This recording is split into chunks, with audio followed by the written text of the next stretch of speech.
Oh, welcome to. We're back to 3 a.m. I almost forgot what I was going to fucking say right there.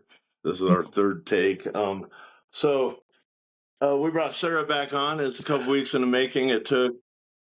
It's kind of nerve wracking being on video, and I understand that because I used to actually take a video, and if I watch my videos, I will stop them and re-record. So I've learned not to watch my fucking videos before I upload them. It is nerve wracking. So where does it? Yeah, it's a little nerve wracking, right? It's okay though. It's all. It is all. You got to find your groove in it. It's good to dig into something that's kind of scary, anyways. Like, Because if you and my full hair, so I just like pin that shit back because nobody wants to see that shit. we're on video. We're on video. We're on podcast right now. So we where was I? So we're back to discourse. We're back to discuss the discourse between men and women, and it is somewhat early on a Sunday morning. I've got a couple. I've actually got a couple theories. I know that every time I scroll, Facebook and social media has an algorithm. So does YouTube. If you put some clickbaity on, it's going to more people are going to watch it, and it's going to push it to the front of the algorithm. Because so it's very good.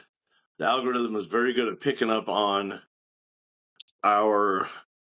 what we are interested in, and it feeds it to us, and we end up in some sort of an echo chamber.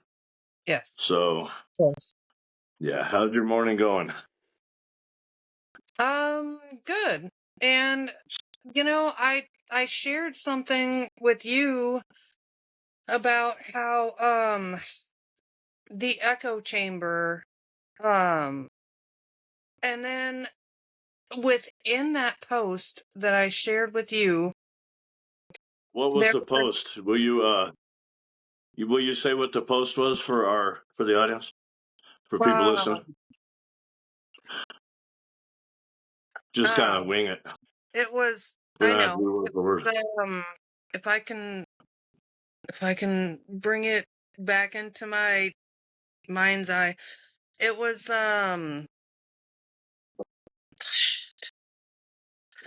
about masculinity, about how masculinity is masculinity or something like shit. I would have to look it back up again. It was. That's okay. I remember the post. So I opened the internet, and it was immediately that post, and I was like, "What is happening?"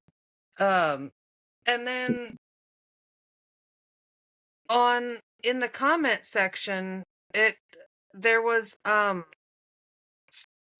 post like in the comment section that said, masculine men are submissive to authority figures.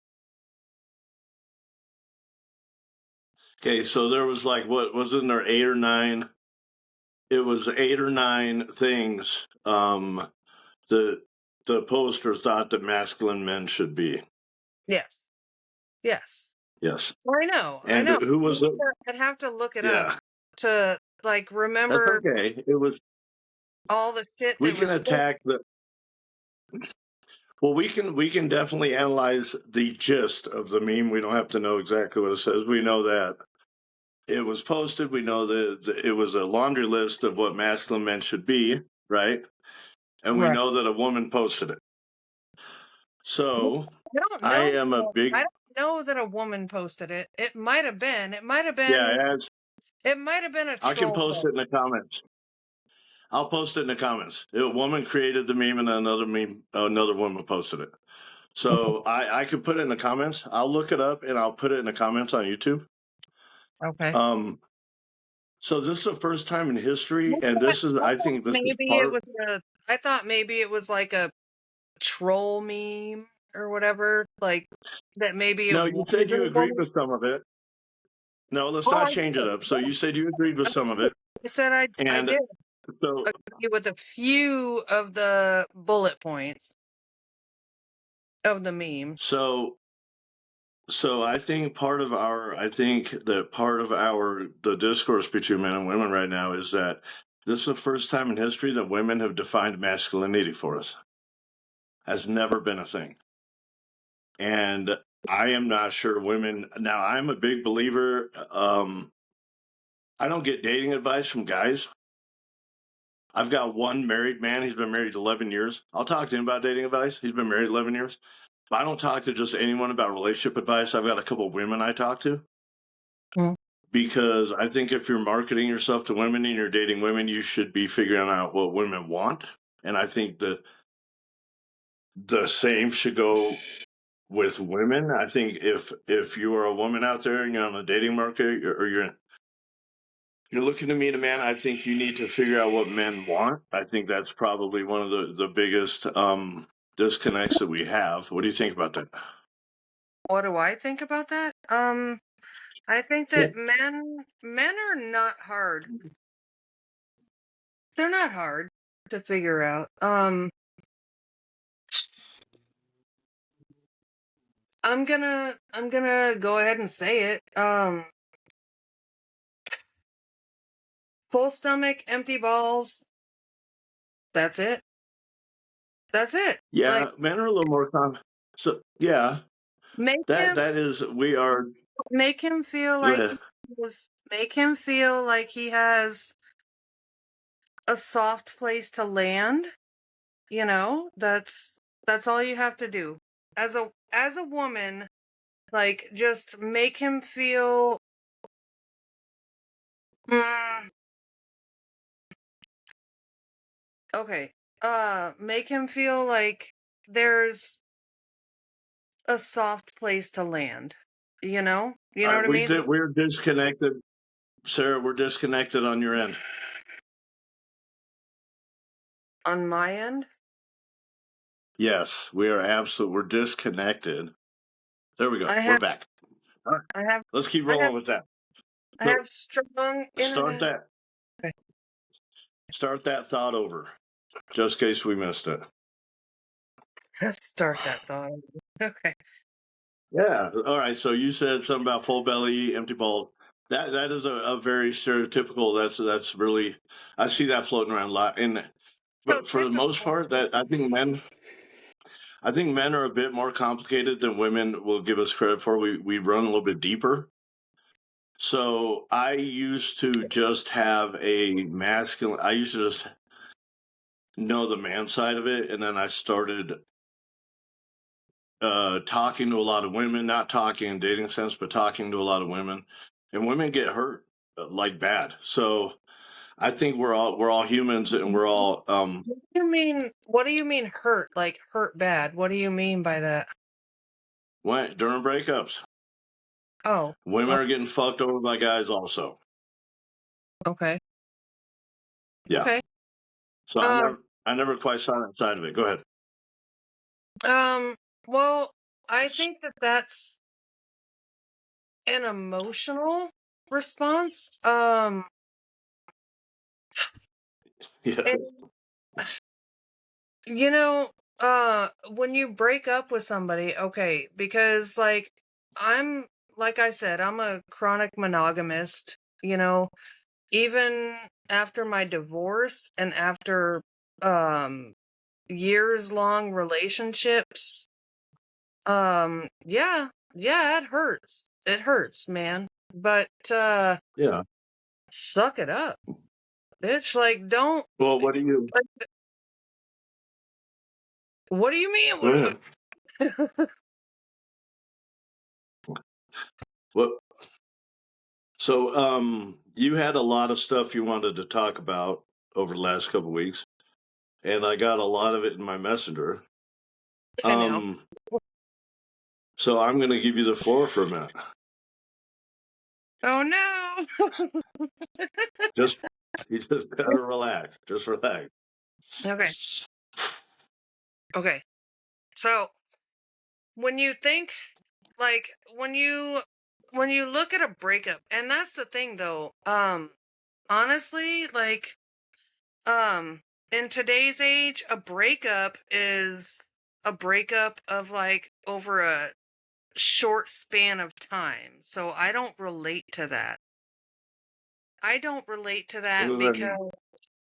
because when I have been in long-term relationships, it's years long. It's not a few months. It's not, this like modern day dating where oh, you get so hurt over a dude that knew you for 3 months or whatever. Like you don't know that person. You don't know that person. And maybe that's where part of the discourse comes from, I guess, because Okay. you know, people get so hurt over a person that doesn't really know them. And Yeah. um you have to know a person for a very long time to actually like hurt them deeply. I mean, Okay. if you're able to hurt a person deeply that you just barely met or like total stranger, that person has their own issues. Like that's not on you. You can't. Damn it. Okay. I don't want to go into psychology on it, but No, go into psychology on it. We'll sit here and we'll have a debate over it real quick because I got a couple things that I can challenge you. okay. What? Okay. Um a person a person that you don't know or that you barely know honestly doesn't have the power to hurt you. And if you give them the power to hurt you, that's on you. Like that's Okay. something in your psyche that is allowing that person to hurt you that doesn't even know you. So the only people that could actually hurt me in my life are people that truly know me. Those are the people that could Okay. like dig deep, you know? Okay. So you're talking about like hurt you on a deeper level because they know you and they know what to weaponize against you. Yes. Okay. Yeah. So Be- I have had my heart absolutely handed to me and been heartbroken over a 3-month thing. I absolutely. uh, And it's taken me, I've been in a 3-month thing before where it took me a while to fucking recover from that. So when we first get into a relationship, we like a talked about the brain chemicals a lot last time. We talked about the brain chemicals and everything that goes on with it. Your norepinephrine goes up, your serotonin goes down, your dopamine spikes. So it's kind of close to a cocaine high. I think that a lot of times we dopamine. project in the beginning It's of a serotonin. relationship or a dating. I think in the beginning of a relationship or a dating situation, we end up projecting, and that's a natural human thing. We project what we want onto that person, and we've got this model. Where are you at? Where are you? I'm here. I'm here. Okay. So we've got this model built up of this person, and we all project. In fact, sometimes when I've told guys some relationship advice, I tell them, you know what, look, women work through their brain and through their mind. Don't talk too much, or you're going to let them down too early. You've got to let them down over the course of 9 months or a year if you want that relationship to last. Because we all figure out, first of all, we all poop out our buttholes. We all we all have stuff about us that we don't necessarily are comfortable sharing with somebody in that first 3 months. We we tend to project ourselves also onto somebody like this. I'm a firm believer that who you meet in that 3 months is who that person wants to be. Well, Okay, and that's a glimpse of that person. Hold on. There's something called the Michelangelo effect. So Michelangelo would look at a block of stone and he would see the beauty in that block of stone, and he would bring that out. So I think, as humans and as animals and biological beings, I think that first 3 months of meeting somebody and, where you're just fucked off on brain chemicals and you're so in love with them and you've got this huge picture built up of them, I think that's very important to kind of catapult us into the next phase. Okay. Okay. Okay. So what is the next phase then? When you catapult The next past, phase is, what is the next phase? well, the next phase would be, oh, you're a human. You are a human with your own thoughts, your own feelings. You're not just what I projected onto you. The next phase is where most relationships fail. We are really good 2 to 3 months in. When we move to that next phase where we have to actually look at that other person as a human and everything that comes with being a human, which is terribly beautiful, we see him we have to then pivot and adjust our view, and that's when the actual work of a relationship sets in, along with the trauma we have been through in the past. All of our little hurts are going to present themselves, because that's when it really gets fucking scary. And I think that most dating situations nowadays, we don't have the wherewithal to put into that to make it to transition into that next phase, because Where it's with hard, and that's a everyone's hundred. looking for a fairy tale. Okay. Go ahead. I said wherewithal. That's $100 word. Because honestly, um, like, is that where dating is now? Is that where dating is? Where like you're just that like what honeymoon period or whatever? Like where you're just like into it and you're like, oh, I love this person. Like you have no idea who this person is. Is that that's weird to me. Like that's weird to me Okay. because I've never dated anyone without knowing them as a person, Okay. you How do you know? get to know him as a person in order to go on that first date? What do you do to get to know him as a person before you get first date or before you have sex with him the first time? And we're very open and very raw on this podcast, so we talk about anything. So if Well, you meet okay, somebody, so, what do like you do? in my relationships in the past, my last okay, so um oh, Justin, okay, we're not gonna put Yeah. out his last name on this because I don't want people to And go that's looking him up just or anything. But okay. So, and to clarify, that's your ex. not my ex. He's he's a he's actually probably the most current person that I see, and we we are we are at a place in our lives that um we when we see each other, we are one with one another. I know it's fucking weird. I know it's weird. Um but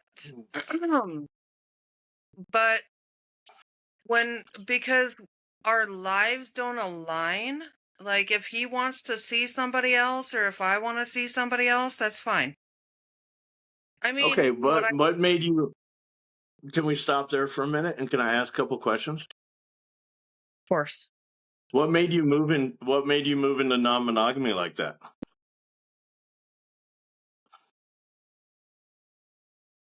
What made me move into What not influenced? like that? What Because I what what was the influence? What happened to you that somebody who is a kind of self-proclaimed monogamous, which I am all the way monogamy. I will always be I monogamous. am a I Um, am a chronic monogamist. I told you that. I told you that before. I'm a okay, chronic but monogamist. so So what happened to you that made it comfortable to be in a situationship like that where there's no monogamy? What made it turn that way? Yeah, what in Because- you? I don't care about Dustin right now. Let's talk about you. Let's figure out what happened to you, okay? And where does that come from inside you? That somebody who believes in monogamy is in a situationship that's okay, non-monogamous. okay, okay. What happened to me? Like, I don't have all day to unpack that. But We can put it in a nutshell, a nice little tidy package. with a little bow, a little bow. Um, I I believe that um people take advantage, and I'm not looking to be taken advantage of. And I had boys to Okay, raise. so No, I had can we boys to. rephrase that? Can we What's that? rephrase that for a minute? Can we rephrase that for a minute so that we keep kind of on track? So you have been taken advantage of. All my life. Okay, so that's what moved you into that place is a fear Well, no, of okay, being taken advantage of. okay. So, okay. Ooh, my fat neck. Okay. Um, so my ex-husband put me in a place of, you are owned by me, and you are to do whatever I tell you to do. And he's like like the typical, okay. He's 23 years older than me, and he put me in Okay. that place where you're the wife, like it's your job to fuck me when I ask you or whatever. And oh man, it fucking ruined me. So It ruined me, man. It so ruined me. Um okay. So was he more traditional as far as Traditional. marriages, as far as No, relationships go? no, Because that sounds no. somewhat traditional. Hold on. Well, my dad is a traditional man. My dad is actually just barely older than my ex-husband, and my dad is a traditional man. Okay. And What do you think of as a traditional man? What does traditional man mean to you? And I don't mean to put you on the ropes. We're gonna back off a little bit here in a minute. I'm very intense. But what okay, is a traditional man? What does traditional masculinity mean to you as a person, as a woman? to me, as a person, traditional Yep. masculinity. Okay. Um Traditional masculinity is a protector. Um yeah, there's misogyny involved. When you look at Well, explain that. Let's not make broad terms. Explain the misogyny you think is involved in traditional masculinity. big man, little woman syndrome. Hold on a second. We're lagging again. Let it stop lagging. Let us connect again, and we'll continue the conversation Okay. because we. Okay, we're back. Go ahead,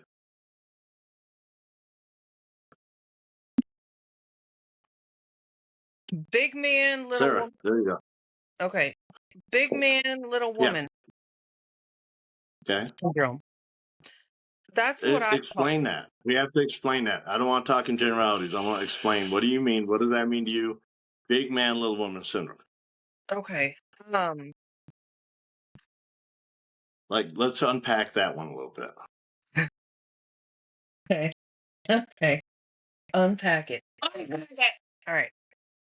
Um, Big man, little woman syndrome is a man um expects to solve your problems, expects to fix shit, expects to um make shit right. You know, like ah, man, I can't. Okay. Um. Okay. Okay, let's stop there. We can stop there for a minute. Does that seem toxic to you? So is that one of the things that you don't like about traditional masculinity? Just so we keep up. I didn't say I don't like traditional masculinity. No, is that part what you just brought up, right? You called it big man, little woman syndrome, Mhm. and you talked about it in distaste. So is that distasteful to you, a man that wants to solve your problems and fix things?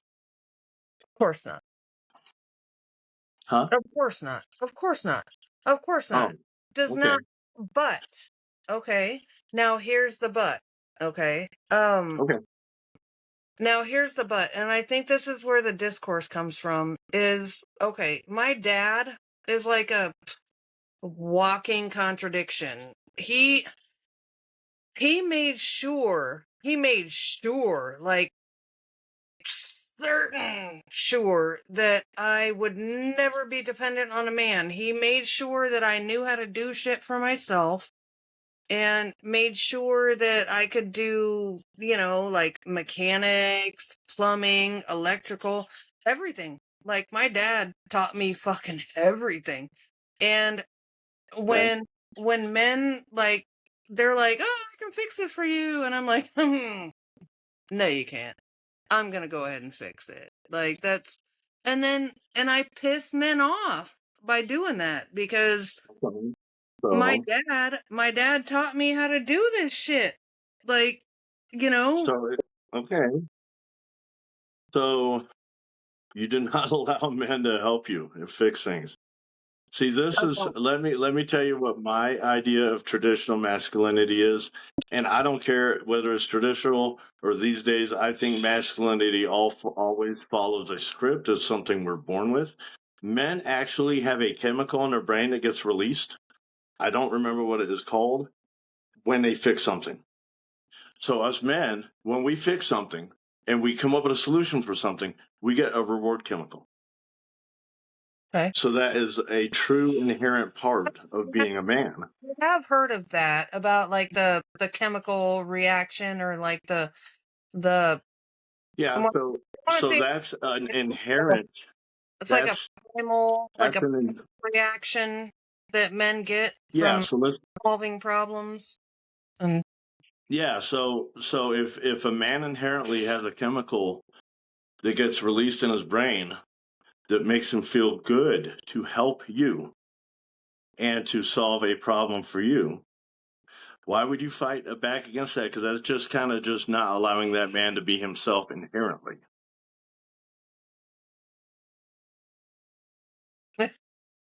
well, huh. Hmm. You're gonna have to ask my dad that question because No, but the conversation is between us, and you're putting it in a negative light, and you say you don't allow men to do that. So if you do not allow men to do that, that is something that I'm not going to get the answer from your dad. That's something that's inside you. of course. Of course. But but in my relationships in the past, in my relationships, I will step back because I feel that I should because I know that I should. You know what I mean? Like Yeah. I will. I will step back. Like even if I know better, even if I Oh, know better, I'm like I will step back and let them figure it out. Like let them figure it out. Like even if okay. I know better, I will. God, you have no idea how many times I have let a man try to light a fire. Okay, come on, man. Like put it in a goddamn pyramid, bro. Like okay, like I I step back and I'm like, "Oh, you got it, babe. You got it, babe." And I am the I am the best cheerleader that ever there was. Like I will cheer you on. I'm like, "Yeah, babe. You got it. You got it." I am the best cheerleader that ever there was on this fucking planet. Um, but at some point, like, if he can't do it, why not me? I'm gonna fucking do it if you Oh, yeah. can't. Bro. Like, come on, man. All right. So let's. Okay, listen. Okay, because like you're talking about inherent male attributes or whatever. If you Yeah. look like the Vikings shield maidens and shit, like, come on, man. Women were just as strong as men back then, and shield maidens were out there fucking dying for their men. They were out there fucking throwing swords, whatever. I can fucking build a fire. Okay. And I told you in Messenger, I said when I got called a good squaw, oh, that fucking set me off with my ex. He was like, "Oh, you're such a good squaw," because we got snowed in one weekend up in 11 Mile. And I was like, okay, so we're just gonna build a fire behind the tires, right? And because he couldn't get the fucking vehicle out because he doesn't know Okay. physics. Fucking piece of shit. Anyway, so I was like, so we're just gonna build a fire behind the tires and we're just gonna burn it down to the gravel so that the tires can catch on the gravel. It's not fucking rocket science, it's physics. Yeah. Anyways, so we got the vehicle out, and he's like, "Oh my god, you were right." Ah, just listen to me one fucking time, just one goddamn time. Okay. Let me interject real quick if you don't mind. Of course. First of all, floor mats. Take the floor mats out. Put them behind the car, behind the You wheels. you can't use floor That's a mat very. 2 feet of snow, bro. Yeah, you can. You dig out that snow. You put a floor mat down. It works perfectly. I've done it 100 times. Just Just to throw it out there, if anyone gets their car stuck, floor mats work perfect. I wouldn't suggest lighting a fire under the car. There's too much, I Not think there's too much not involved there. car, not under the car, You you got fuel weirdo. lines. Not under the car, behind the tires. Not under the car, you weirdo. I would never light a fire under a car. Oh my god. Okay, I can't with you right now. so let's unpack this a little bit. You got called a good squaw.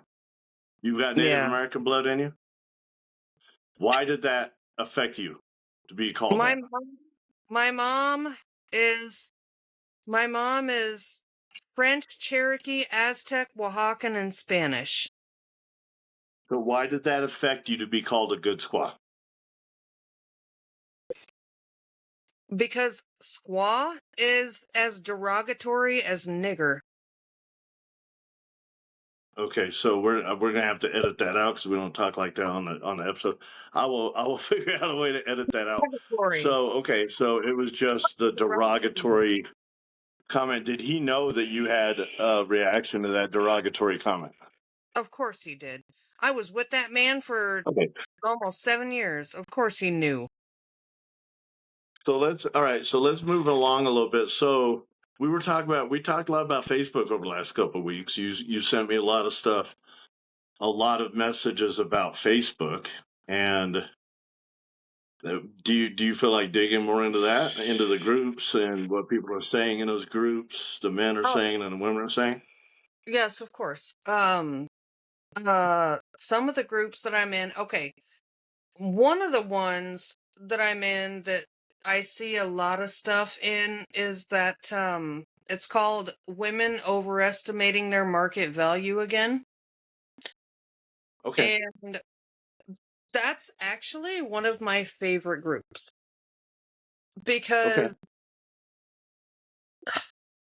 a lot of what they say are um like true to a degree, and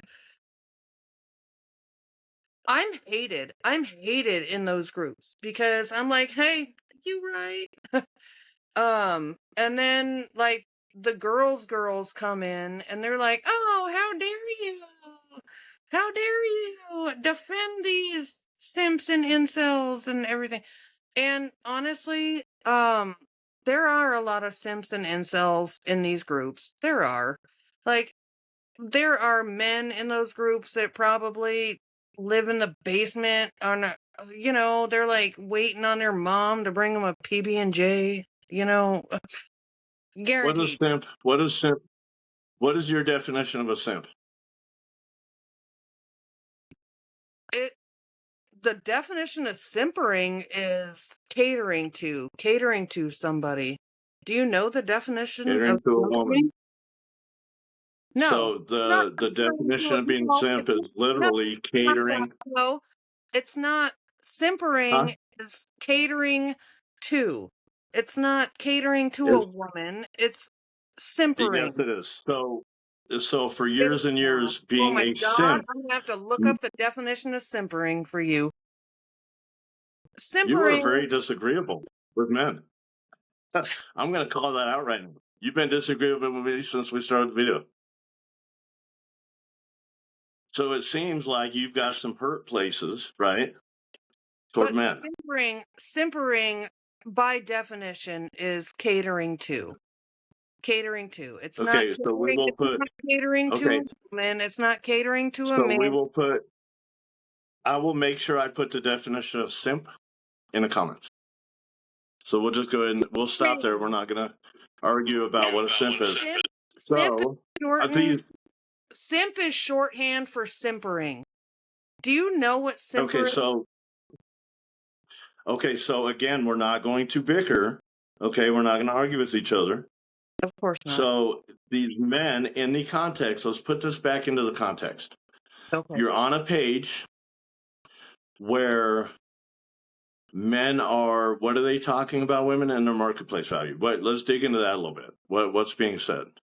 Overestimating their market value. Okay. A lot of I would say a lot of the posts are like more geared toward you know, uh why are these women out here looking for men to cater to their needs when women won't cater to men's needs and yada yada. It's all the same. I mean, Okay. it's all basically the same kind of thing. And I agree. Like I agree with a lot of what they're saying. I should have God bless it. I should have written more shit down. No, you're okay. You're okay. You're okay. Let's continue on with this. So, marketplace value of women. I've done some actual digging into that. So let's talk about that for a minute. We all have a marketplace. If it's this is going to sound very. This is probably going to be a hot take, but we all let's say so. If we're dating, we are in a sexual marketplace. And it was actually a doctor, Dr. Ryan Teraban, coined this term, sexual marketplace. And what they did is they quantified all the data from both porn searches and from dating apps with the filters and the age and stuff like that. And they have figured out that men like women who are very, very young, not very young, not like illegally young, and women tend to go for men who are Oh, older. they do like illegally young. It's weird. Okay, Men yeah, are and women. fucking weird, Okay, bro. so again, we're not gonna add to the discourse between men and women. So yes, there are women who like illegally young men. That's absolutely not part of the. That doesn't belong in our conversation. I Okay. would just clarify. So men, if we're going to talk about the marketplace, men like I'm sorry. younger women No. because no, you're Okay. okay. So men like younger women because it's an evolutionary psychology thing. They are more fertile. They are more beautiful.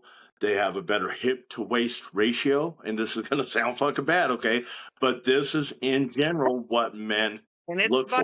biology. Like I get Women, yeah, women in general look for men who have provisions. They have they're at least on a trajectory to make money and be able to support. Women look for men who are bigger than them.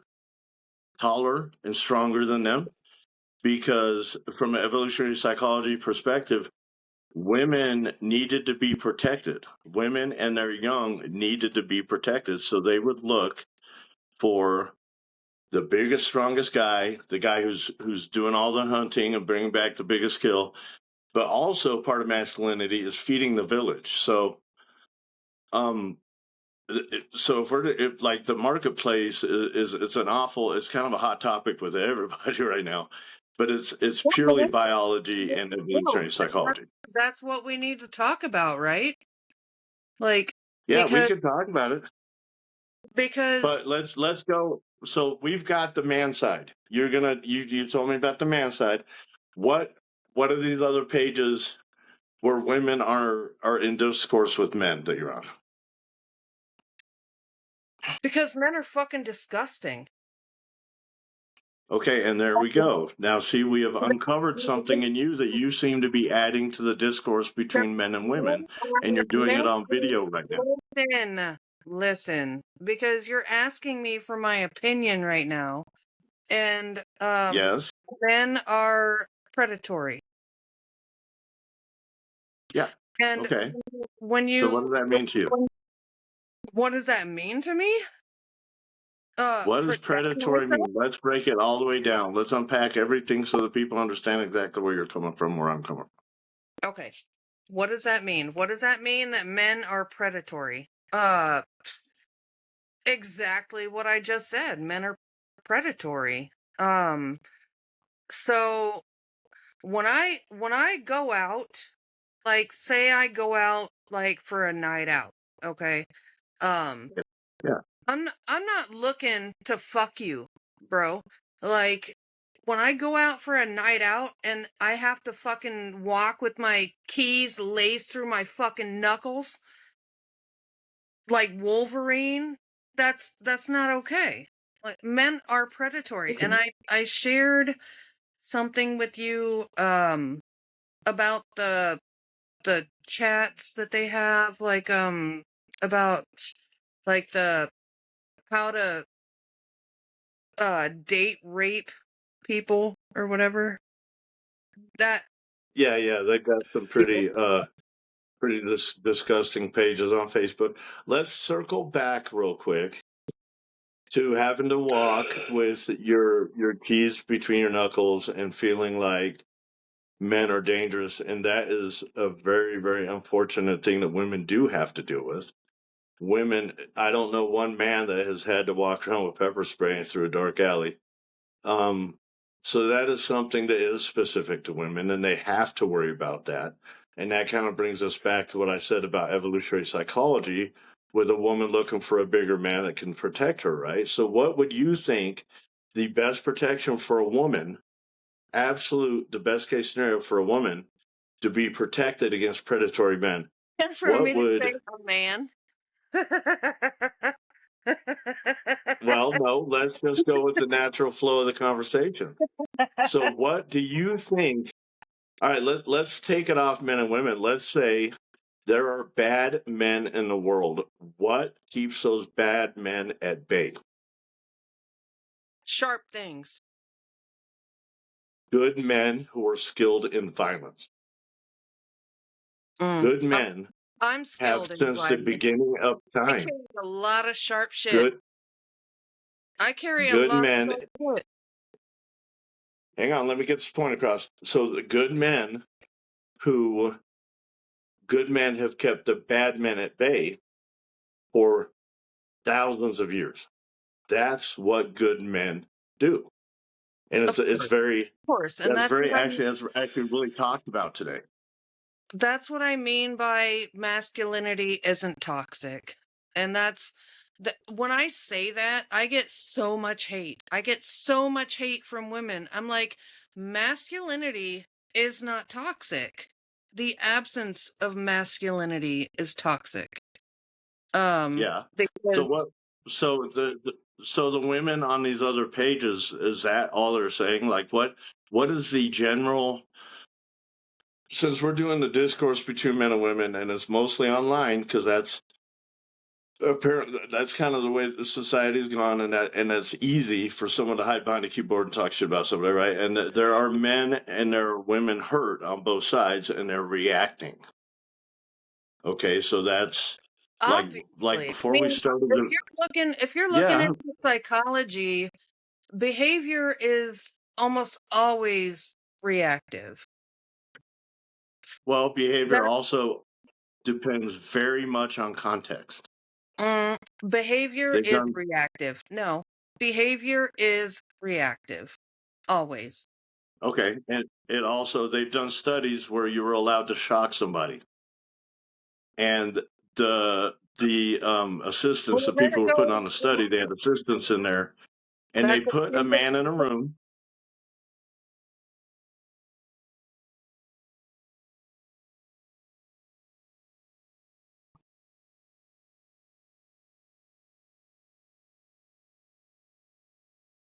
Well, I'm trying to keep it. I'm trying to keep it on point. So I'm challenging something you said through that.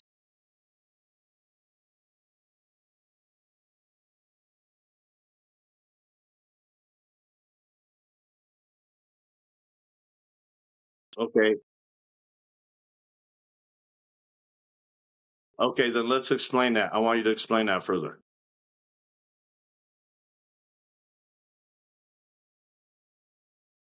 Reactive. All right, so let's break that down into sentences. Reactive toward what?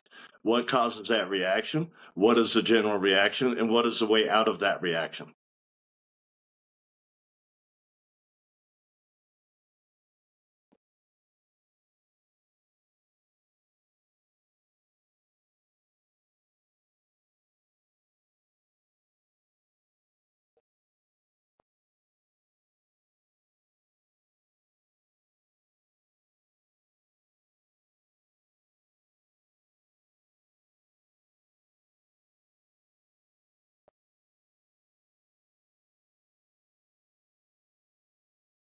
Mm,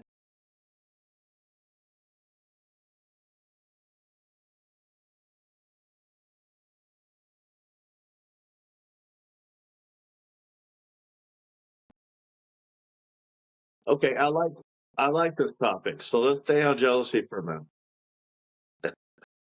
Let's stay on jealousy for a minute. So you're saying jealousy is a reactive behavior, and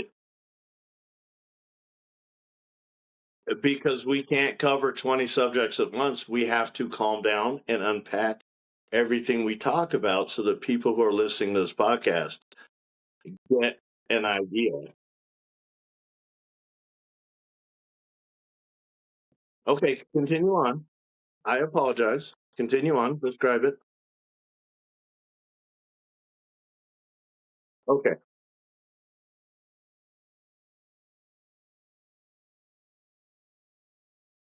Where does what is your opinion on where jealousy comes from?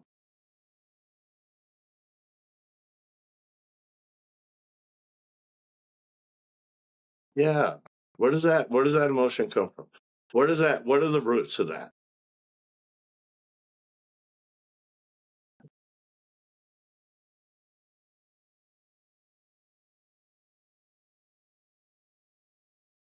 Okay, first of all, I think we all are jealous. It's just cool to say that we don't get jealous. And jealousy, let me continue on from that.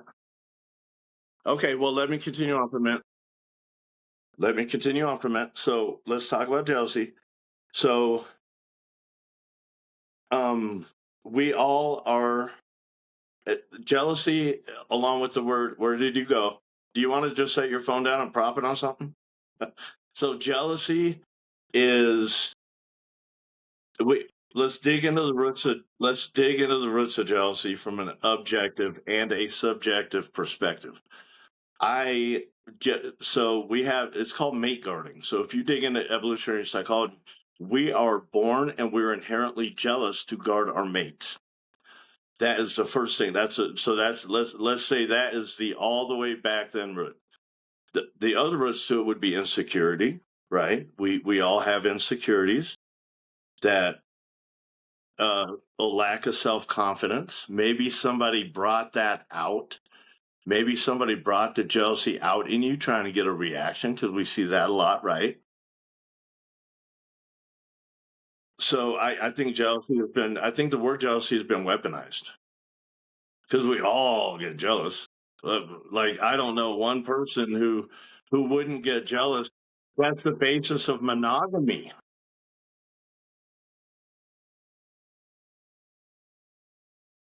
Okay. Okay. So why do you believe in monogamy?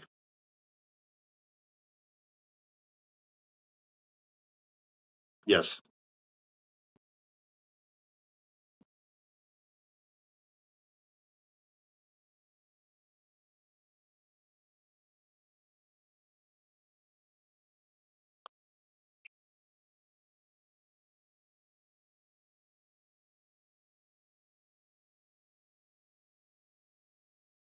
Yeah.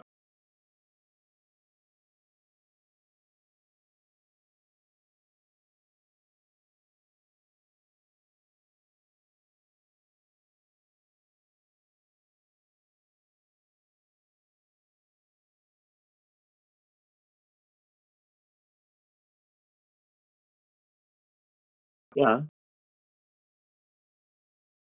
Yeah.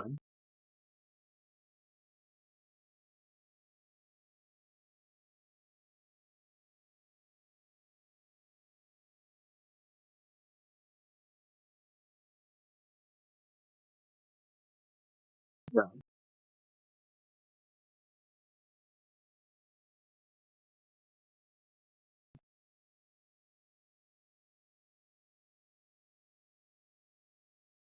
No, you're fine. So let's not leave jealousy behind. So you believe in monogamy because of the promise? Okay.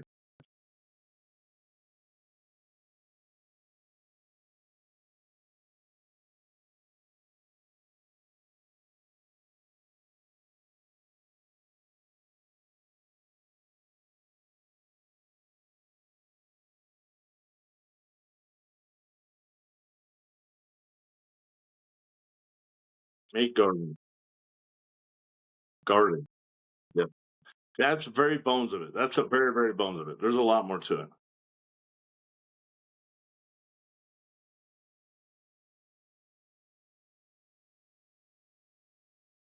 Well, so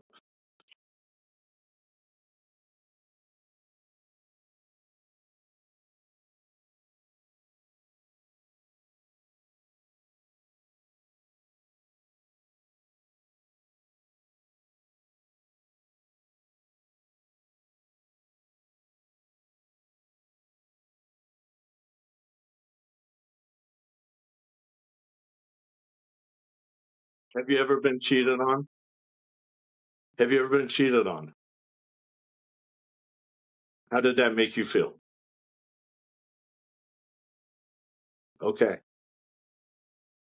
That's not you don't feel a little bit of jealousy in there that he put his dick into somebody else and that he strayed away from you and did it with someone else? Okay. So I will just go ahead.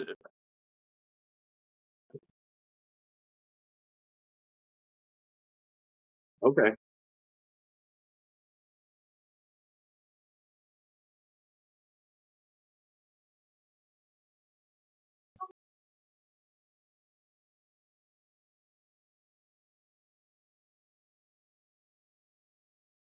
Did you stay with him after he cheated on you? So you left right away. Okay, good for you. Yeah, that's good for you. Absolute good for you. Um, so I'm just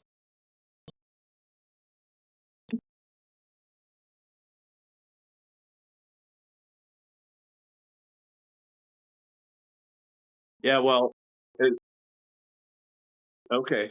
So so un, okay, so unfortunately, men and women cheat and they're not honest about it ever.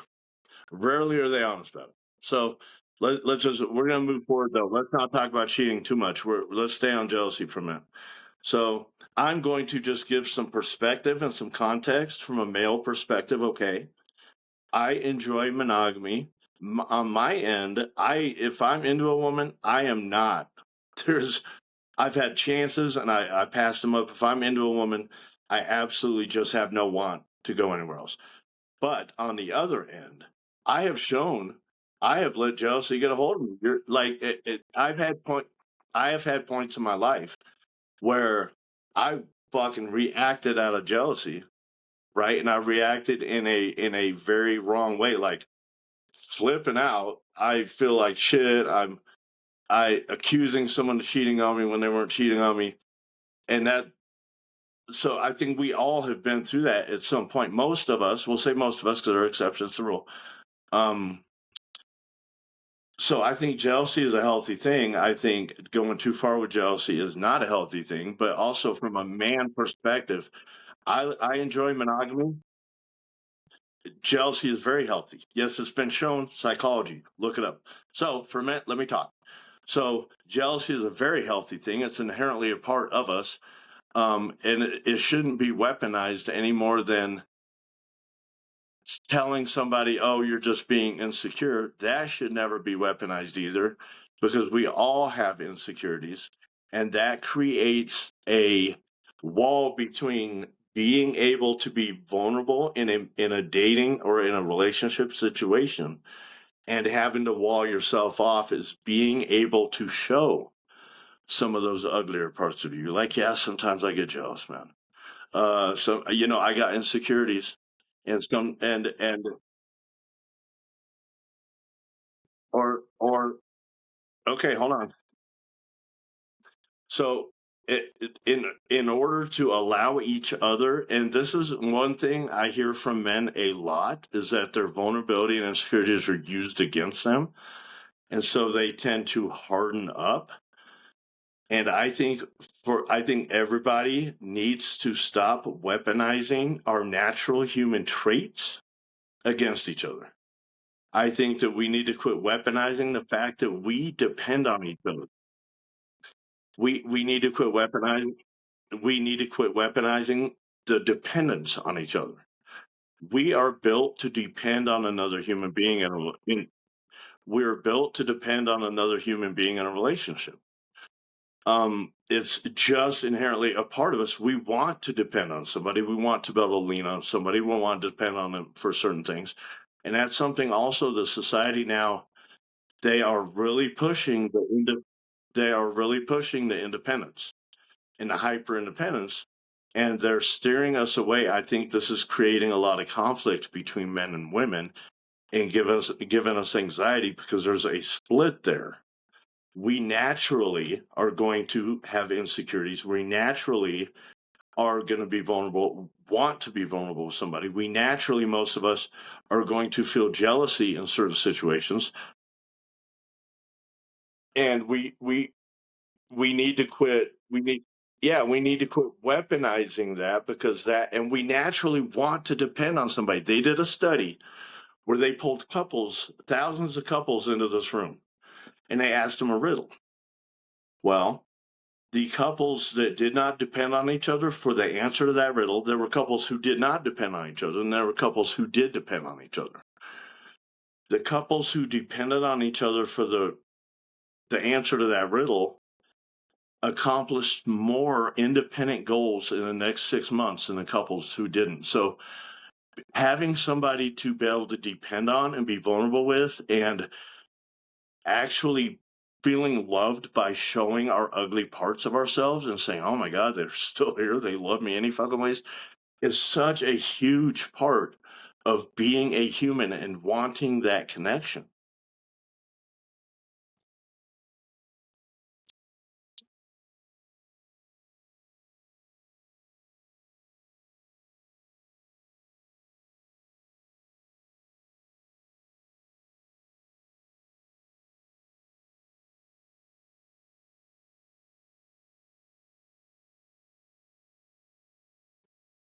I'm honestly, I'm honestly not sure. I would wake up to 35 missed messages. I am very so I probably didn't read a lot of them, but I because I would wake up and literally have 35 or 40 missed messages in the middle of the night. And I it was so go ahead and explain.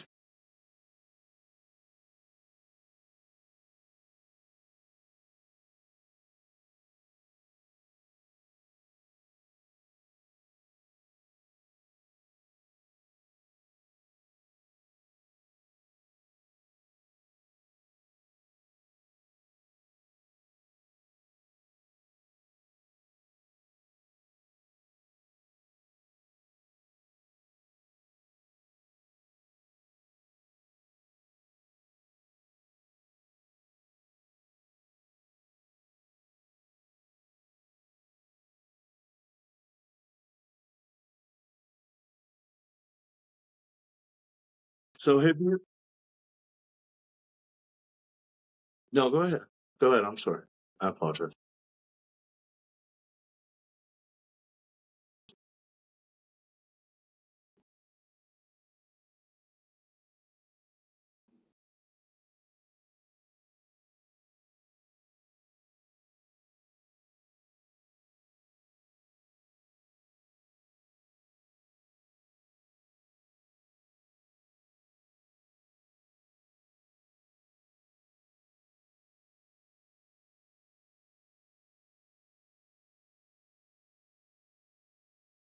Okay.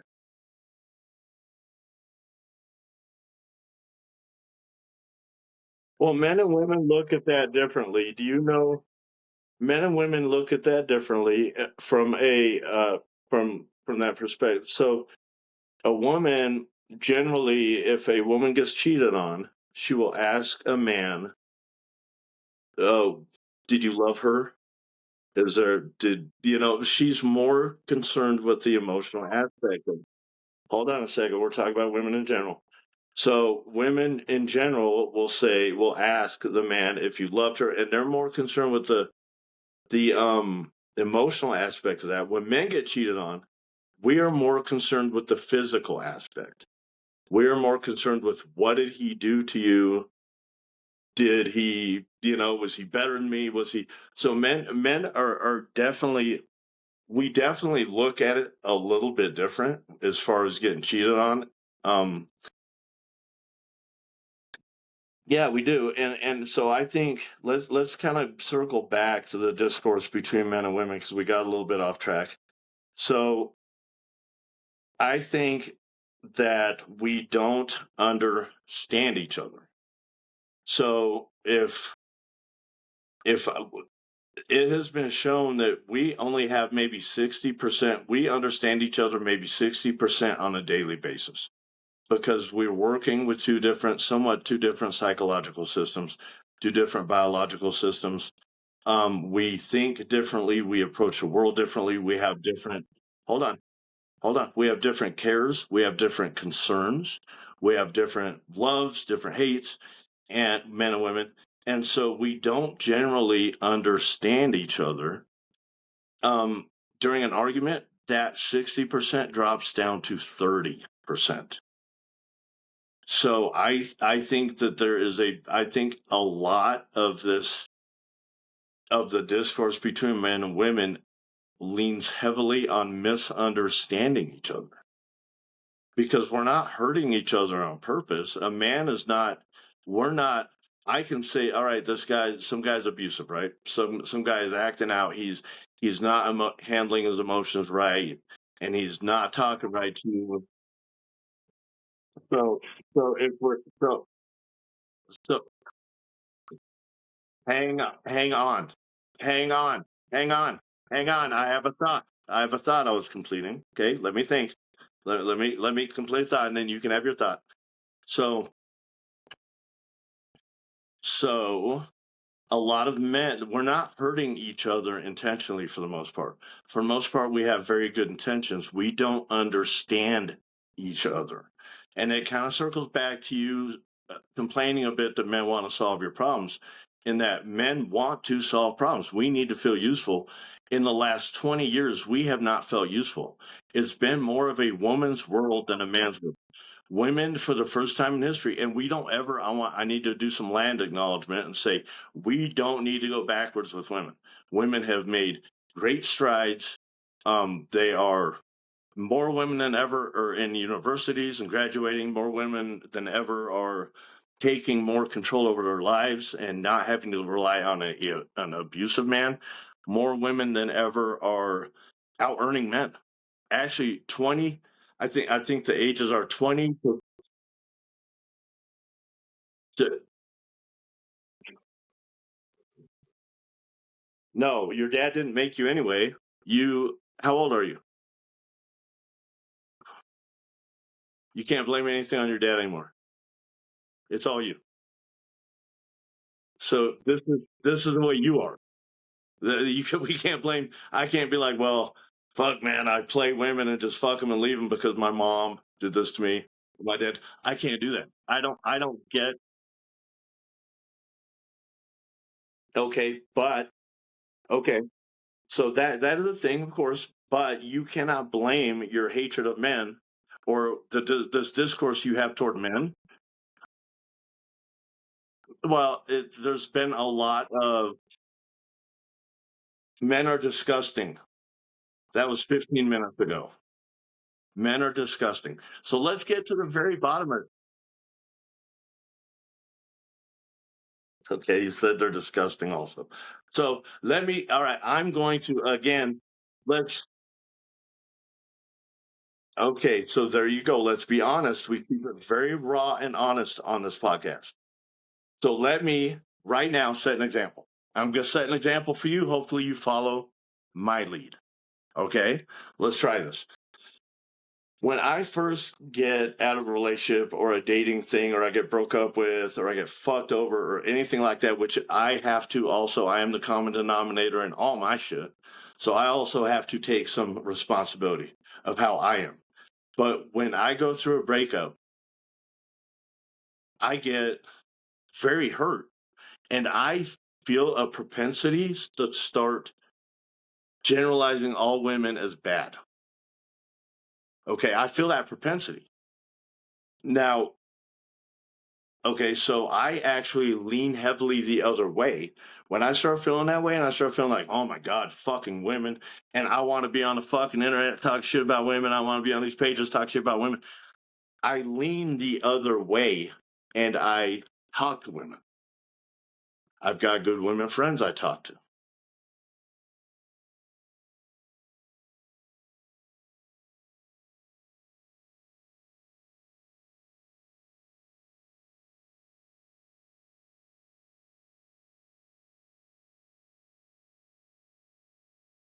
We're supposed to be shallow. If I meet a woman, I look at her butt before I make any other. Yes, we all have shallow parts to us. If I meet a woman and I'm meeting her for the first time, I am gauging sexual attraction. That's the first thing I gauge because that is going to then, what comes after that downstream from sexual attraction is everything else.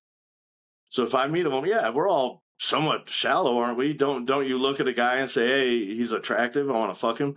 So that's going to be generally all of our first. Where? Yeah. So so yeah, and women are again hereditarily programmed to look for resources, money. Okay, they look for money. They look for status. They look for height. Yes, they absolutely do. I can send you a hundred links to studies. Okay, don't. So women look for money, which would be resources.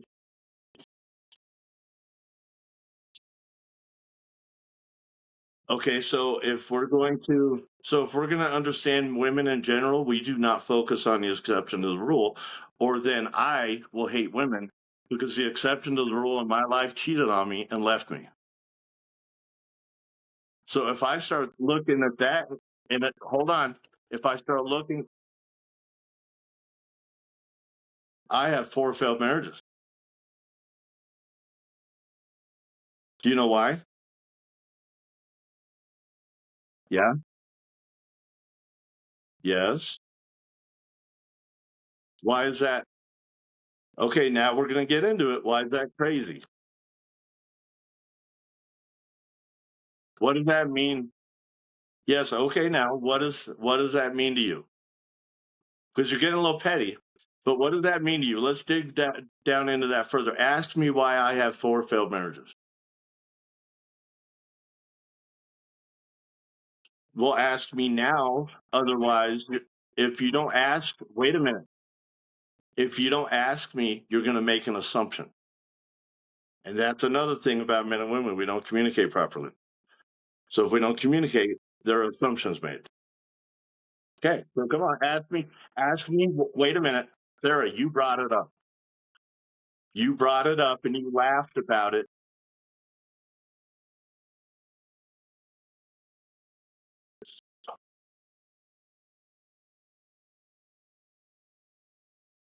I believe. So this is what we do, right? So this is what we do. You ask me why I've been 4 failed marriages and why I would ever get married again. Because without that, you're going to walk away with an assumption instead of communicating to a man to figure out why that man has been married 4 times and what is his thought process behind it. So I have been married 4 times because I believe in the sanctity and the vows that you give each other during a marriage. I believe in gathering that person you want to spend your life with in front of all your friends and saying, she's mine. That's why. Well, that's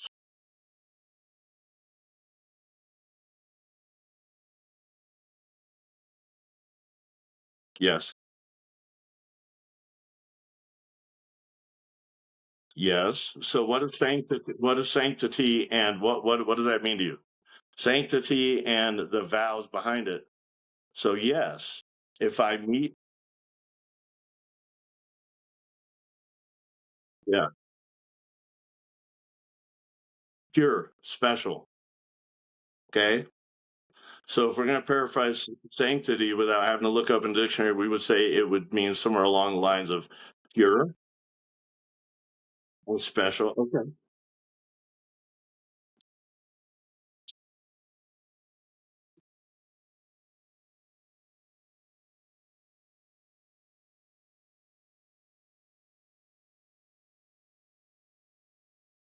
Take your time. Hold on. We're disconnected again. Hold on. Let that connection come. There we go. You're back. Welcome back.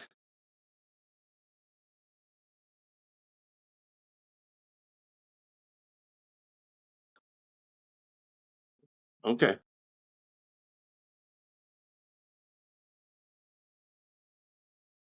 This is what it's about. You put me on the spot over you just put me on the spot over my failed marriages. Now I'm going to hand that back to you and say, what does that mean to you?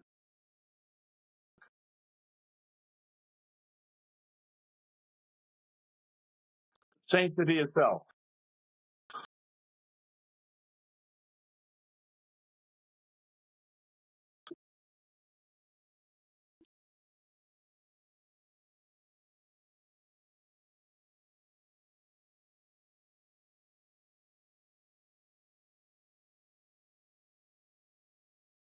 Um,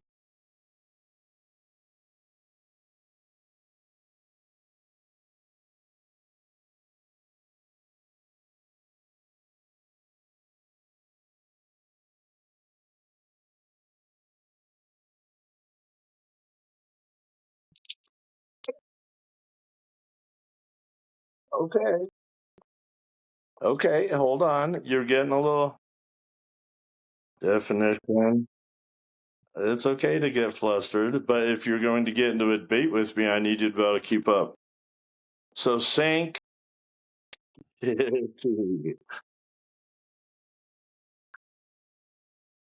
are you ready? Sanctity, the definition, the state of being holy, sacred, or ultimately deserving of immense respect and protection.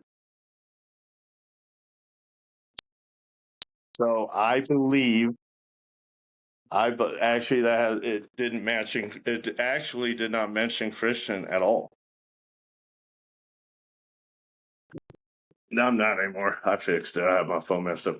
So I believe in the sanctity of marriage. I believe in the vows taken, the promise to each other. I believe in gathering all of your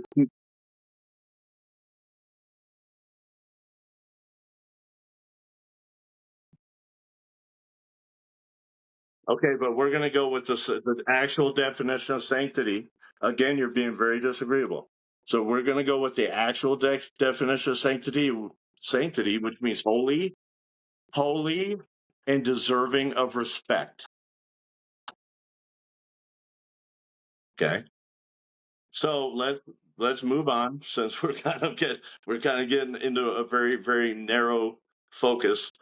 I think that I think that men and women don't communicate enough. I think there are too many women on the internet talk shit about men, too many men on the internet talk shit about women. You've got the black pill, red pill, blue pill, you got incels, you got simps.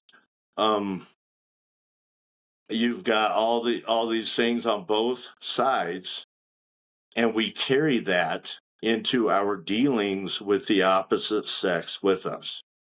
And I think the world would be a little bit of a better place, and so would the sexual marketplace, or just dating, however you want to put it, would be a much better place if we talked to each other and we took at least a little bit of time to understand each other.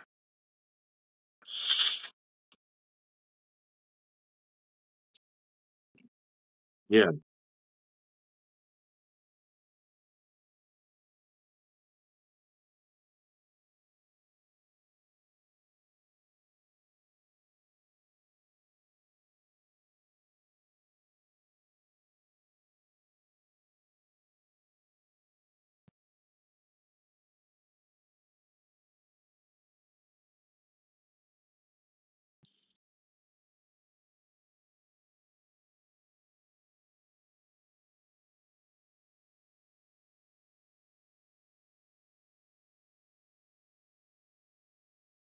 Yeah. And then, go ahead.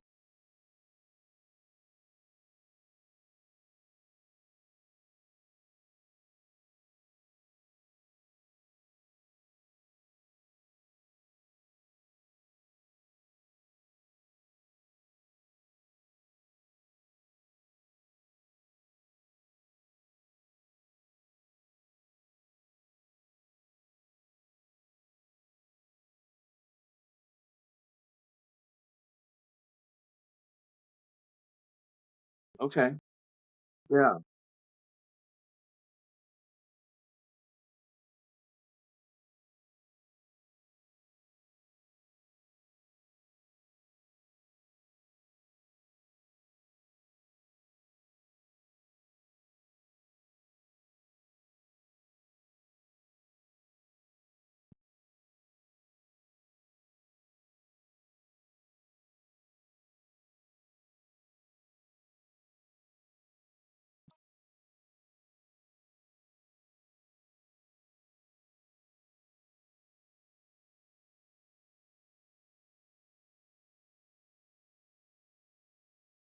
Okay.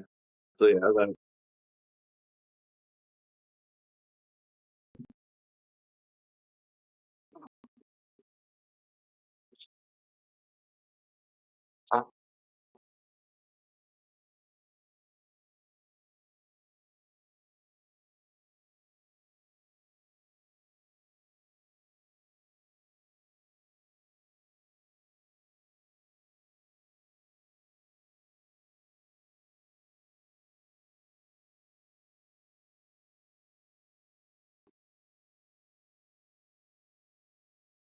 okay. So can we circle back to the social media aspect for a minute?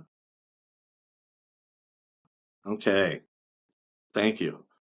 So do you really think that social media is the problem, or do you think that there's something inherent in us, right? I think this is my thoughts on the social media. I think it has become really easy for a lot of people to put their thoughts out there And no matter what those thoughts are, most of them are going to be flamboyant, to use a weird word, I guess, but they're going to be more outspoken, more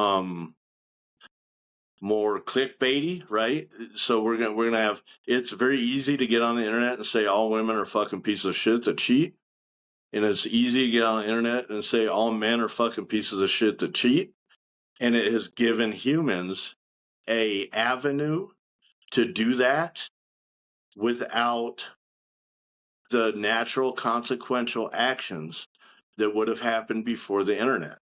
So if I was to walk outside and I tell a woman all women are pieces of shit that cheat, she's going to get upset at me, right?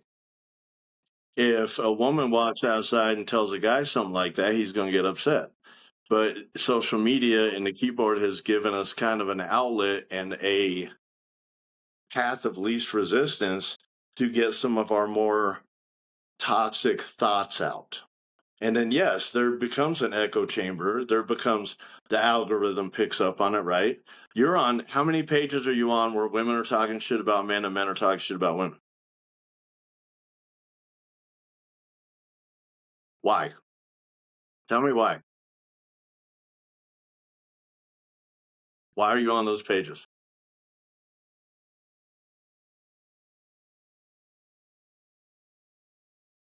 Okay, but why are you on those pages? Do you think those pages have an effect on you?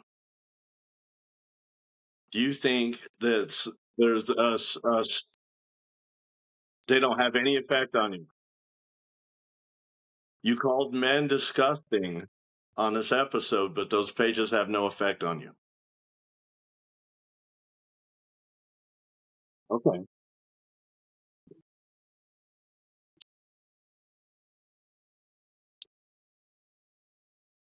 Yeah.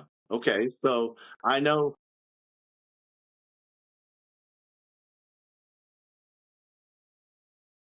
Okay. Yeah, you seem intelligent. Yeah, you seem very intelligent. Absolutely. Yeah. So okay. So let so if I would is that patronizing for me to agree with you that you seem intelligent? If I agree with you, is that patronizing or is that something you already feel about yourself? Does something come up that you feel about yourself that you're going to fight against me, a man telling you you seem intelligent?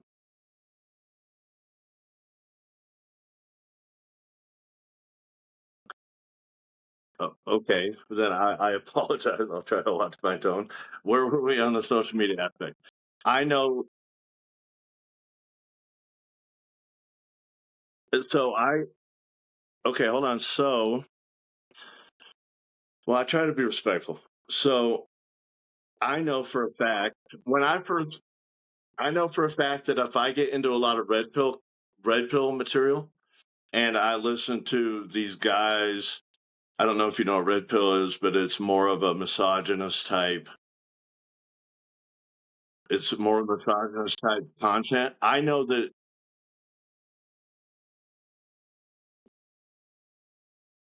I don't. I'm not in any of those groups.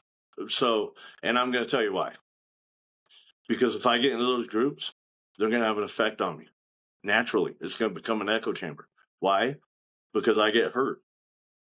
I am capable of having my heart broke.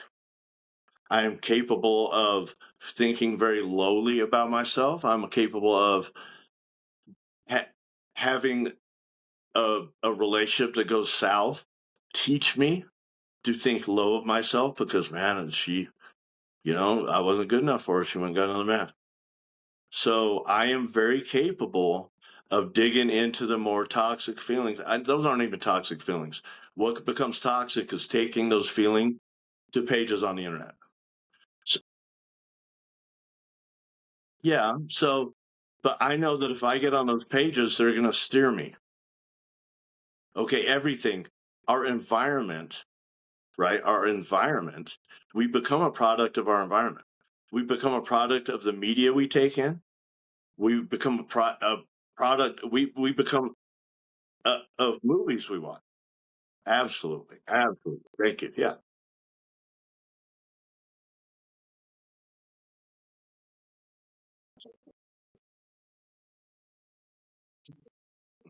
actually, it's 50% both. The current data. No, actually, the current data. I'd like you to go ahead and look into this after the podcast.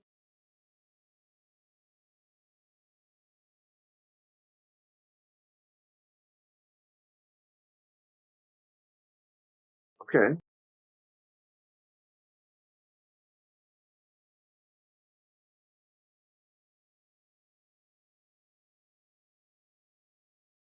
Okay. So, do you think that we're naturally?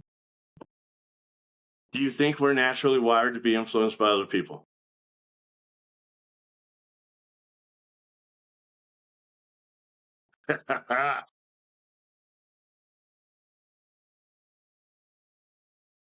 Do you think that we are? Just answer. Hold on. Answer the question.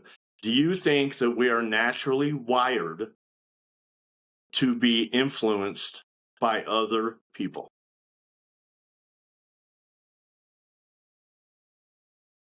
There we go.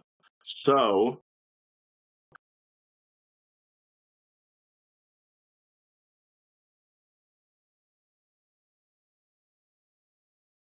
okay.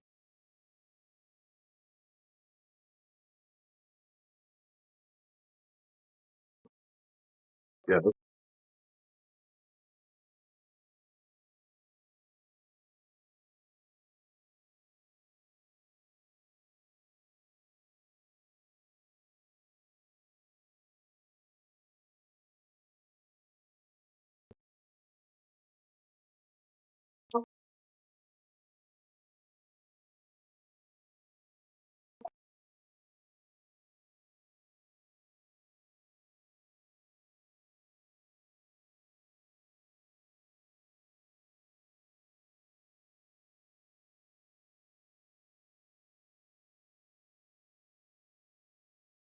Yeah.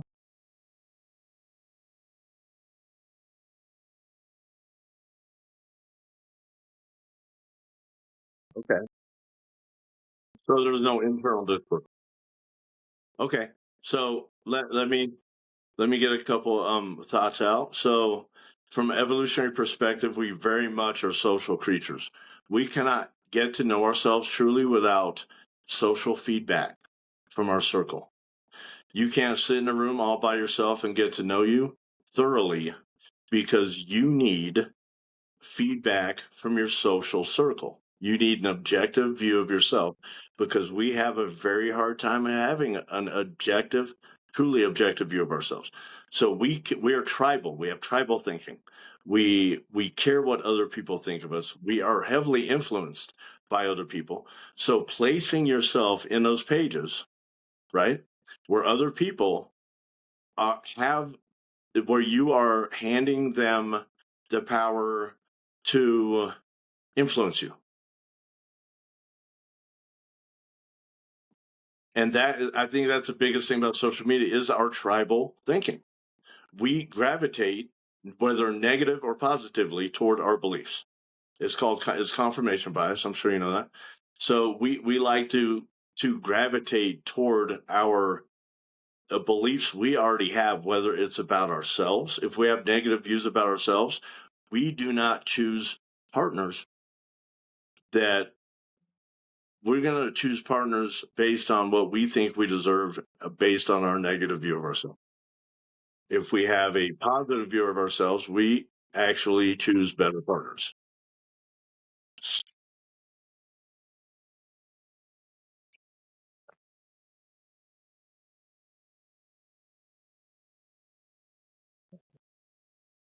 All right.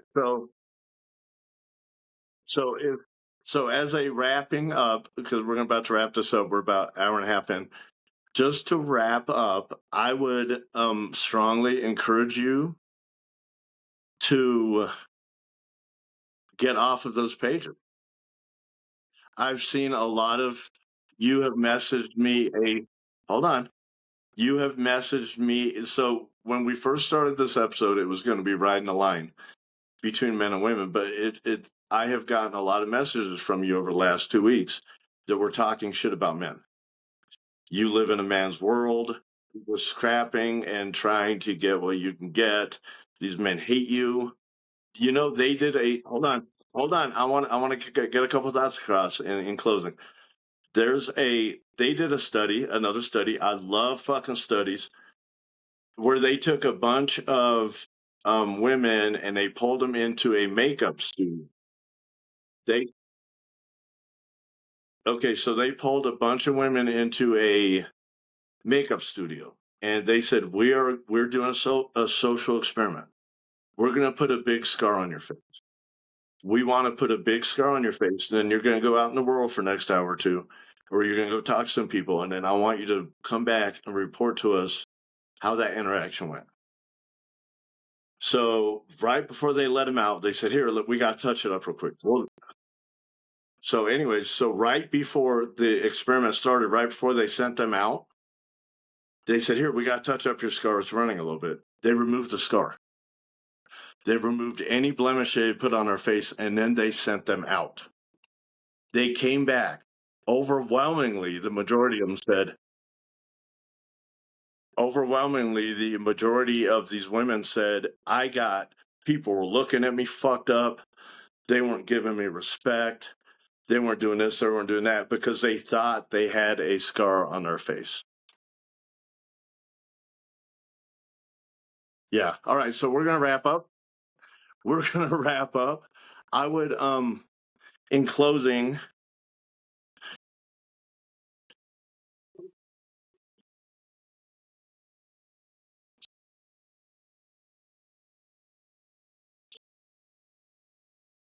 okay, so all right, stay with me for a minute, and I'm going to repeat the experiment, and then you tell me what you think the experiment was about. Okay, so they pulled a bunch of women into a makeup studio. They pulled them in and they put a scar on their face, huge, ugly scar across their face. Okay, and they said, "We want you to report back how people treated you with that scar on your face. You're going to go out there, you're going to talk to some people, and we want to know your honest feelings about how." So they thought it was other people's perception of their scar and of them having a scar. But what it turned into is they said right before they set them out, they said, "Hey, come here, we got to touch up your scar." They removed the scar and didn't tell the women. The women then went out there and interacted with people and came back and they reported that they got treated like shit. People were looking at them weird. That they didn't get respect they deserved, and so what do you think that experiment? What do you think that experiment would be about? What do you think that experiment speaks on? No, let's talk about that experiment. I want you to tell me. I want you to tell me what you think that experiment. Because you asked me. So let's keep on this avenue. What do you think that experiment was uncovered?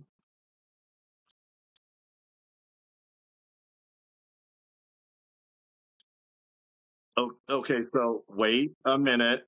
Wait a minute. I want you to answer. What do you think that experiment was about? You spoke on it. Let's answer.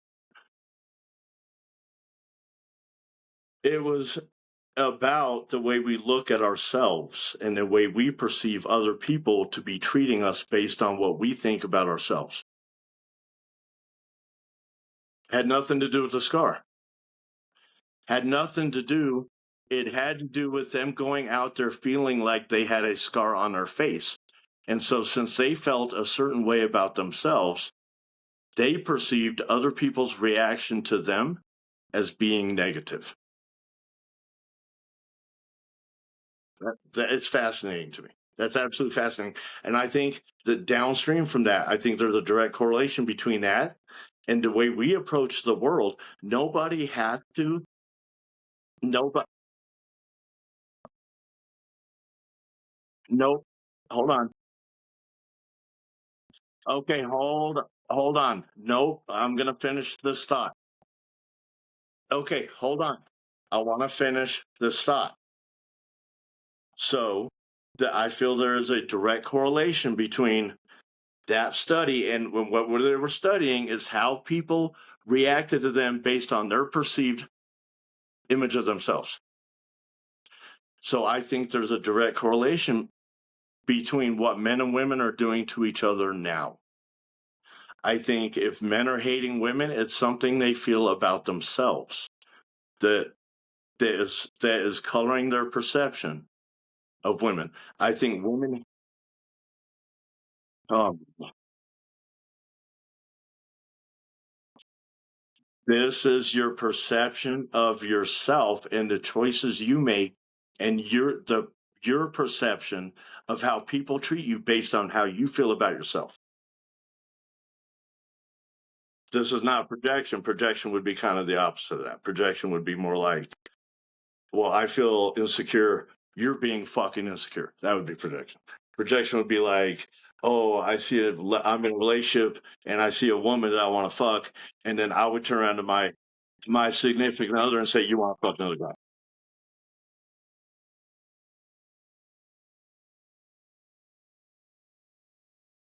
I'm referring to how the decisions we make, the way we perceive the world, is a direct correlation to how we look at ourselves. So, okay, we're not going to go over semantics. So, with that message, remember, so with that message you sent me saying that you're living in a man's world and all these men hate you because you're running a machine at work, right? And you said these men hate you. Hold on. I'm asking you a question. So let me get to the end of my question before you respond. So if so with your message that you sent to me, where you said you're living in a man's world and you're just scraping to get by and get what you can in a man's world, and these men at work hate you because they don't want to see a woman running a machine. They think a man should be running. So all these men are hating on you and they don't like you because they think a man should be running that machine instead of you. Where is that coming from? I would challenge you to dig a little deeper and see if maybe your perception, because I would challenge you to dig. I've never known a man who hated a woman for her career. When I meet a woman in your own psyche, dig.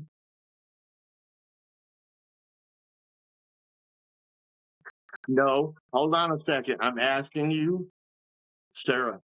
I'm asking you to dig deep into your own psyche and the way you're perceiving men, the way you're perceiving the world based on how you feel about yourself.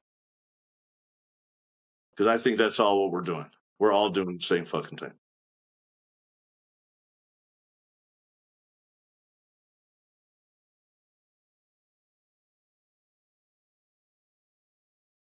No, it's how you perceive you're being treated by these men. Do you really think it's because you're just in a man's world or you're running a machine, so these men hate you because you're running a machine? Because I can tell you, as a man, and a man who knows hundreds of other men, and a man who has coached men, hold on, a man who has helped men, a man who has had so many men friends, and we've talked about women. Not one man has given a fuck about what a woman did for her career. They didn't give two shits. Okay, so what world? So if I tell you the male perspective, and you say that would be a nice world to live in, that would that sort of say that you are living in your own world? And maybe your perception of the world and of men in general?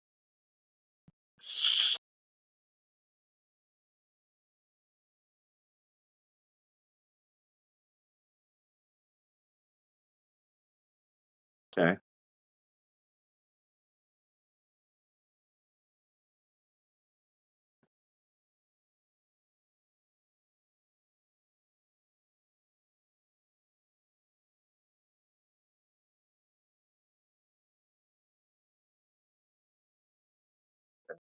So we're looking at a broader, more we're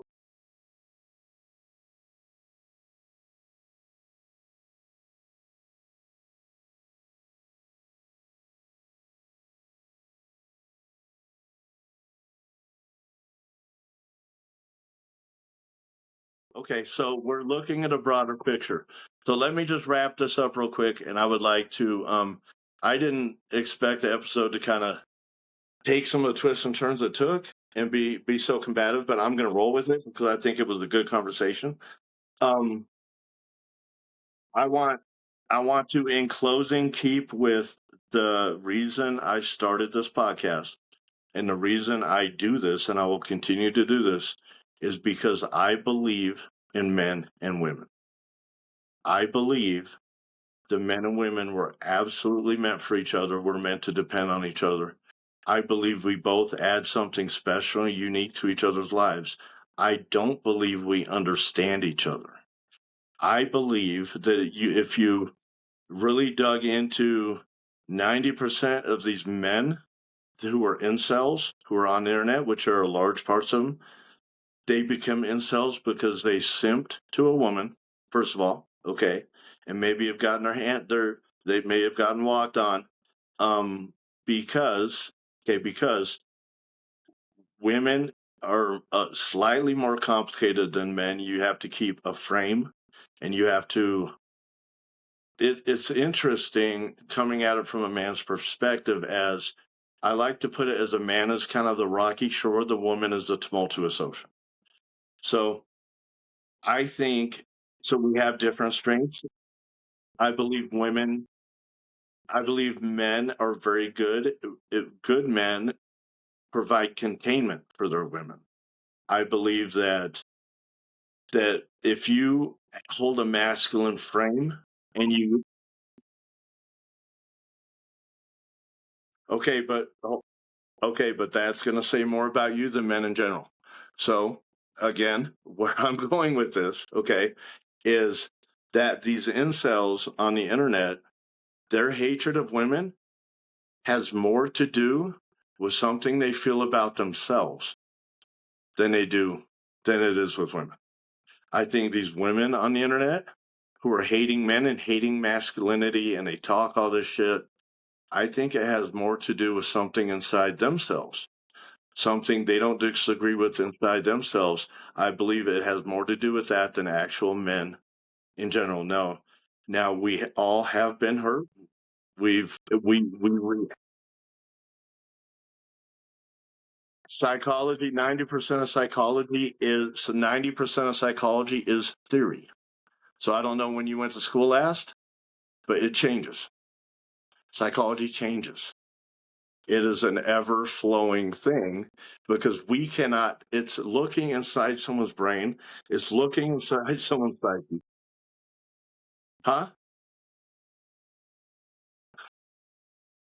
It is. Do you remember the epiphytus? Who is that guy?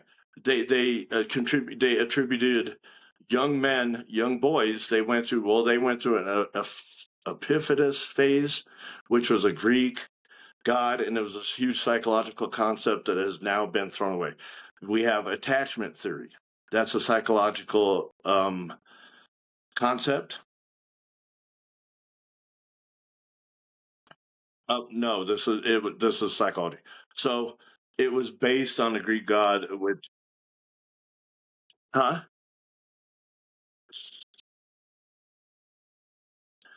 It is. He is a Greek. He is a Greek mythological person. Hold on. Hold on. Hold on. You're not connected. So we're not. Hold on. Let it connect real quick before we wrap up. So we're not talking about people in Greece. We're just talking about people in mainstream psychology attributing something that young men go through and calling it epiphytus complex. So it has nothing to do with Greek. It's just a Greek god, but we're talking about it in America. But that got thrown away. That is no longer a psychological principle. We are now dealing with attachment theory, which there have been a million studies on attachment theory, and it seems very solid. But in 10 years, that may be something else. So a whole lot of psychology is a shot in the dark trying to figure out how people think and coming up with hypothesis theories and peer-reviewed studies and all of those. Okay, okay, so in order, let's wrap this up, and I'm not going to wrap this up in an argument.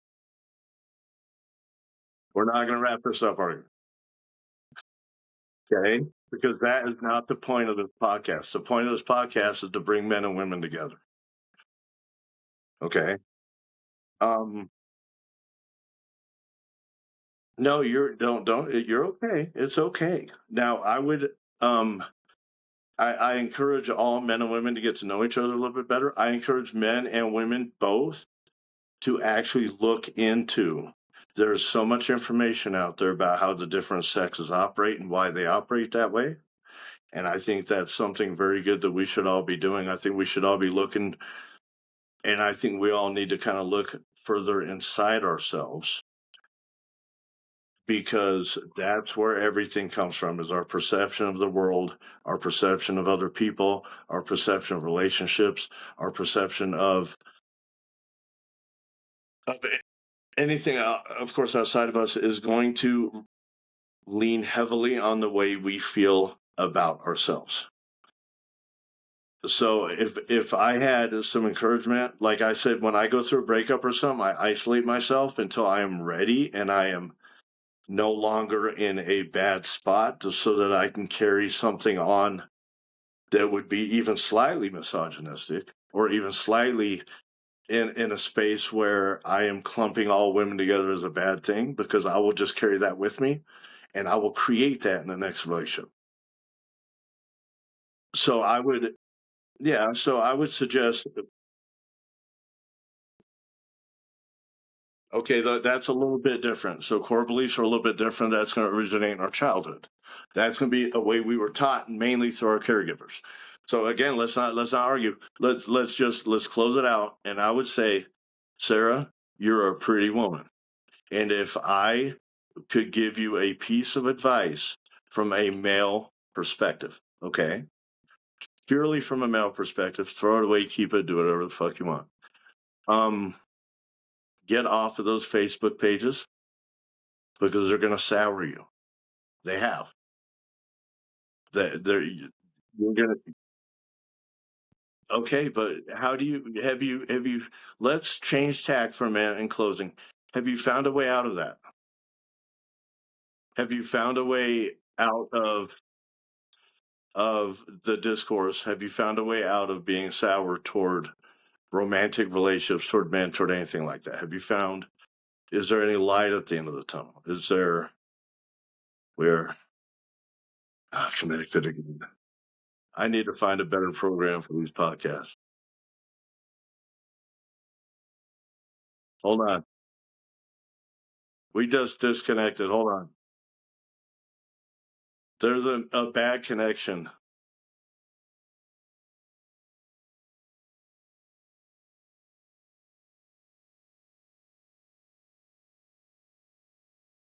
Okay, she's gone. I can close this out by myself. Um, I will say this even though she is not still here. Thank you very much for being on the podcast, Sarah. I appreciate you taking time out of your day and having a discussion with me. Oh, I have my fucking phone upside down. I I just want a message to get through from this episode because it got a little choppy and it got a little fucking weird and it got a little combative, which is fine. I think a healthy debate is something that we could all look at and keeping it healthy. I think a lot of things come out of a good debate. But um, if I was going to close and just say one thing, I would say, fine, figure it out about each other. Figure it out about yourself. Dig deep inside yourself. Figure out why you feel a certain way about yourself. Why you are making some of the decisions you made. I made horrible decisions for years because I had a low sense of self-worth and I did not look at myself in a good light. So I made decisions based on that. I made decisions of partners based on that. So I think I'll never change the world with this, but I think we can all change our own little world if we slow down on the discourse and we just kind of focus more on ourselves and we focused on the other people. I hope everybody has a good day. It's Sunday. Goodbye.